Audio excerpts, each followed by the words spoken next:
Forget it. Let's just get to a safe house. After stirring up trouble in Europe and the zombie-infested shanty towns of Africa, Resident Evil returns to where it all began in Operation Raccoon City. Playing up the series' decisive shift into shooting, alongside a new squad-based element, Operation Raccoon City charges headlong into old territory in an attempt to dredge up something new. But is this reunion tour through one of gaming's most famous pit stops ultimately worth a visit? Course not.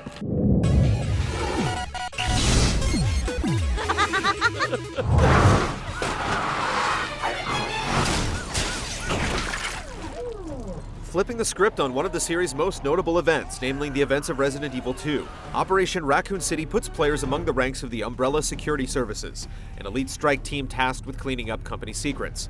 Idle banter by your merry band of masked marauders infuses the sparse plot with fleeting strains of personality, but with a narrative that fails to capture the campy exuberance of past games, the experience feels like a perfunctory retread.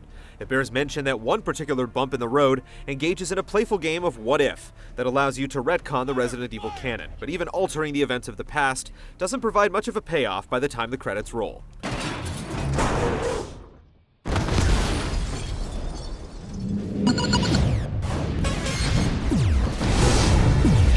Your Umbrella Security Service? Our management must be in a panic if they set you. Cutting its teeth on the front lines of the recent SOCOM games, developer Slant 6 brings its past experience to bear in the squad-based revision on Resident Evil. Most notably taking cues from the shooting-heavy iterations of the franchise, Operation Raccoon City is littered with an abundance of spare guns, spry undead, and linear waypoint-guided objectives. So hang on to that weird rooster key for now. You won't find much use for it amidst the currents of the game's single-minded pace. Collect the necessary components. Where player progression is concerned, the game focuses heavily on the notion of finding and developing a particular role in combat. With a varied selection of class, weapon, and skill loadouts, the game certainly gives players a fully stocked toolbox to play around with, especially when it comes to the unique abilities of each individual class. Temporarily reprogramming zombies amidst the chaos of the Grand Melee sticks out as a notable favorite in the single-player campaign, while infiltrating player ranks via optic camouflage online always makes for a good time. If only the same could be said of the actual campaign. Composed almost entirely of a relentless slog through gauntlets of spongy enemies, it simultaneously lacks the thoughtfulness of the older, more deliberate games, as well as the more imaginative, action-driven set pieces of recent installments. The game hardly takes any opportunities to surprise you amid its sterile slate of scenarios, and the road process of chasing down waypoints doesn't do the campaign any favors in taking the edge off the tedium. So what's the objective? Multiplayer offers a brief recourse from the madness with a set of solid match types riffing off classic competitive tropes like Capture the Flag, as well as relatively original ones with a getaway-themed survivor mode. Unfortunately, not even a few frags in Biohazard mode ultimately do much to ameliorate the overarching issues of the game, hampering Operation Raccoon City's footing for an enduring experience past the drudgery of the single-player campaign. For better or worse, at least, the climactic resolution does come a mere 5 hours after deployment, ensuring that this dead horse isn't beaten for long.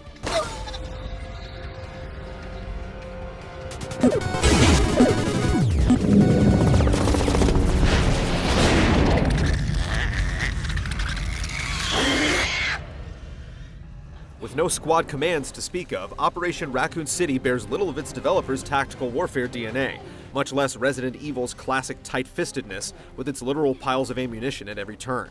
This action-oriented third-person shooter bears only a passing resemblance to the more recent entries in the series, though even that is a bit of a stretch. In place of the crunchy controls offered by Resident Evil 4's now ubiquitous stop-and-pop gameplay, Operation Raccoon City instead paves its own cobbled path, with a poor facsimile of cover-based controls. All personnel are to evacuate immediately. Positioning your character behind cover simply comes down to walking toward an obstacle, a clumsy and inaccurate process that more often leads to bumbling bouts of exposure instead. Melee additionally feels languid and limited, though the game's major malfunction lies in its sense of shooting, which just feels off.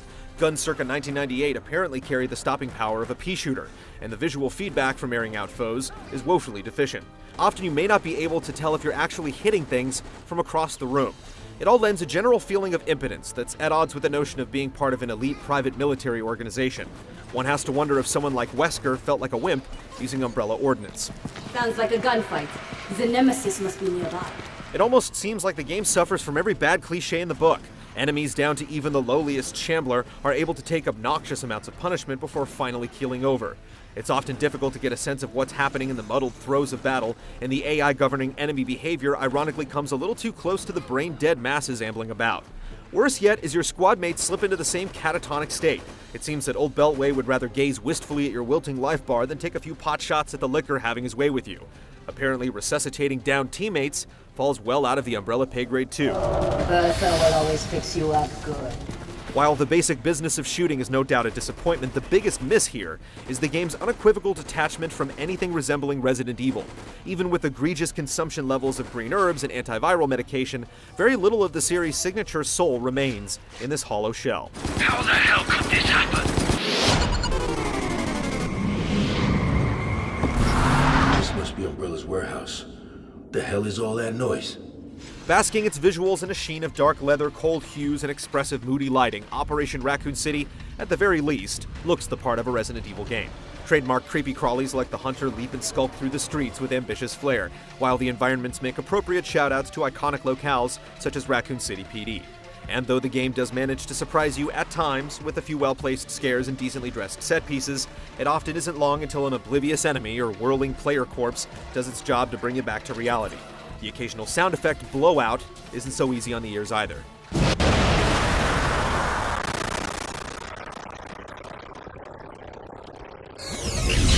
Command! This is hopeless!